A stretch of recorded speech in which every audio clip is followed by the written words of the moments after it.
Jirra jirtu hordoftoota keenya har'aan tana immoo wanta isin fayyada yookaan immoo wanta takka irraa barattan jennee yaadnee takka qabannee dhufne jechuudha. Innis maali? Daataan keenya yeroo hedduu jechuudha. Fakkeenyaaf amma daataa meegaabaaytii takka immoo jiibii gaafa bitattan siimii kaardii yookaan immoo lakkoofsa kaardiidhaa irraa qabdan san jechuudha. Egaa paakeejii bitattan booda jechuudha. Eega paakeejii keessan fixe booda karaa qarshii teessanitti isin jalaa dabraa jechuudha. Kana hoo dhorkuun ni danda'ama. Akkamitti akka inni qarshii teenyatti hin dabarre. Just eega meegaabaaytii teenya yookaan jiibii teenya xumure san booda just otomaatikaalii daataan keenya san akka cufamu godhuun ni danda'ama jechuudha. Akka maal hin goone akka qarshii teessanitti dabaree qarshii teessanis hundee isin jalaa hin finne jechuudha. Kanas karaa kamiin gootan? Karaa gabaabaa jechuudha. Maal jala seentan daataa bakka jiru daataa jala seentanii jechuudha. Qabdanii bilbila keessan gaafa gad harkistan daataa kaja'u qaqqabdanii teessaniin jechuudha. Kunoo akkatti isinii dhufaa.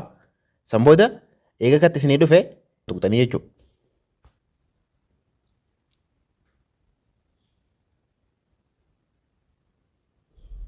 Ni bana.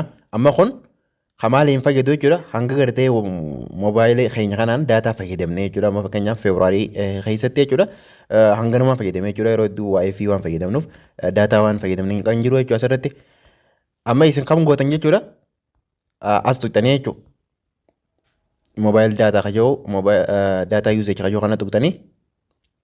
Eegas booda kam tuqxanii. Moobaayil daataa yuuzeechi forqaa maalitti jechuudha. Siim waaniidha. Kun amma kasiimtuuti kun siimwaaniiti kun kasiimtuuti. Maaliin jee moobaayil daataa yuuzeejii kana eega seentan booda kana fakkaata jechuudha. Warroonni gartee daataa allow networks for our appiidhaaf jechuudha. Networkii keenya akka fayyadamaniif appii allow godhuu fi unallow yookaan immoo denied godhuu jechuudha.